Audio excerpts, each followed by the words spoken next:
Hi everyone.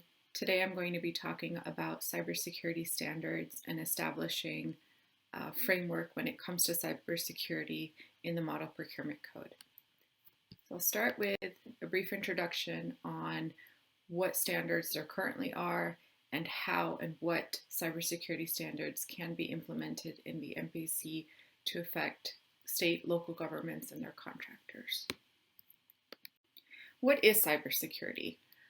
That's a question that I think a lot of us have when it comes to understanding how to effectively combat cyber attacks and how to effectively have cybersecurity practices in place. So I chose to establish my definition of cybersecurity with the NIST cybersecurity framework. Initially, it had 5 pillars, but they've just recently added a 6th pillar. So they have identify the risk, protect, detect, respond to the risk, recover the risk, and provide overall governance in your framework.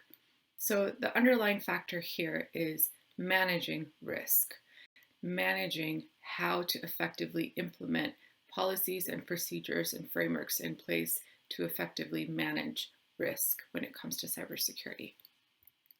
Today's agenda, I will be discussing considerations, the MPC cybersecurity guidance as it stands today, the OMB guidance, any applicable federal statutes, what the FAR has to say on cybersecurity guidance, DFARS, and then my conclusion as to what I propose should be in the MPC. To start off with, the DHS announced in August of this year an additional almost $375 million in funding to boost state and local cybersecurity. This addresses how important it is to have cybersecurity policies and procedures in place across the board. This is a grant that is first of its kind. It was established by the State and Local Cybersecurity Improvement Act, and it provides $1 billion in funding over 4 years to support state, local governments developing capabilities to protect, detect against cyber threats. Again, here though, the problem is that I perceive to be a problem is that we're talking about putting funding towards a threat, but we are not discussing how to effectively manage these threats. So in the next slide, I talk about relevant laws, rules, and guidance. Let's begin with the MPC code. Currently in the MPC, there is no guidance on cybersecurity when it comes to implementing regulations. The MPC speaks to bid security. It speaks to appropriate security for electronic transmissions, but it does not speak to any specific definition of what is appropriate. There is no standard or bar set for cybersecurity. The OMB grants guidance also does not speak to specifically cybersecurity. They do have a proposed revised OMB guidance that would allow grantees to apply cybersecurity costs as direct costs, but which cybersecurity measures should they implement is still up for question. The OMB guidance states the memorandum states moving the U.S. government towards zero trust cybersecurity principles, and it requires agencies to meet cybersecurity objectives, but how are they defined or what measures or standard practices are in place? That is still a question to be addressed. The federal statute, FISMA, Modernization Act, it does speak to a framework of guidelines and security standards to protect the government information and operations, but this is not binding on state and local governments. It talks about codifying DHS authority to administer implementation of information security policies, but it does not speak again to what practices should be in place. When it comes to the FAR, just last week, they released proposed rules on unclassified IT systems and cyber incident reporting. So they talked about adhering to minimum cybersecurity standards across federal information systems, and that contractors who support the government will need to provide um, uh, access to their systems. But we're talking about, again, how to uh, manage or provide oversight, but we're not talking about how to effectively minimize the risk. Cloud FIS also has minimum requirements, but the government also needs to identify FedRAMP authorization level, and contractors need to match FedRAMP policies and requirements.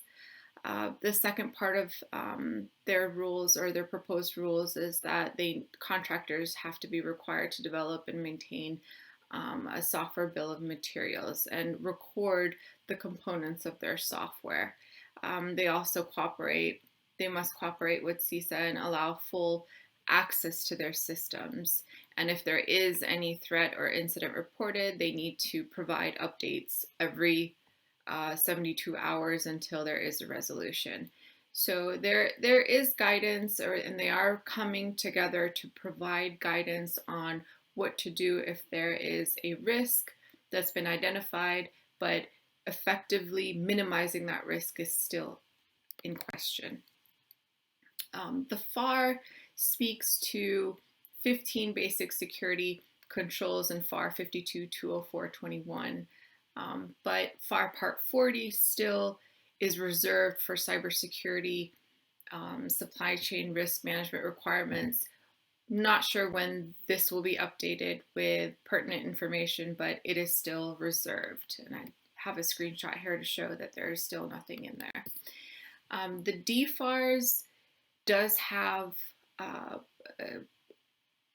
it intends to guarantee the integrity of controlled unclassified information or sensitive information. And it does speak in subpart 204.73 to safeguarding defense information and cyber incident reporting. Again, we're talking about incident reporting, but we're not talking about effectively minimizing the risk and what cybersecurity framework to have in place to as two steps before to even incident reporting. So implementing NIST to protect networks and data is the starting point, in my opinion. President Barack Obama in 2013 issued an executive order entrusting NIST with the development of the cybersecurity framework, and that's where my beginning slide also speaks to, is having a framework that provides a starting point for guidance to industry, government agencies, and organizations. It has been leveraged across organizations, even outside of the United States, especially NIST 853.